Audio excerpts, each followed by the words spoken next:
In Matthew chapter 17, verse 1 to 9, the Transfiguration reveals the glory of Jesus Christ and reminds us that suffering is not the end. Sa gitna ng hamon at sakripisyo, ang presensya ng Diyos ang ating lakas at gabay. Sa ating mga kapulisan, we see your courage and discipline, but above all, your humanity. Ang pagod at hirap sa bawat araw na paglilingkod. Hindi kayo nag-iisa.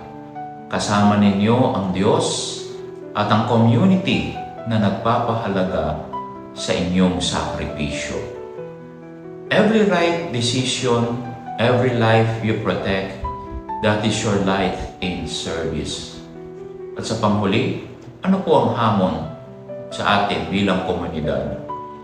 Sumunod sa batas, makipagtulungan, at protektahan ang ating mga kapulisan sa disinformation and fake news.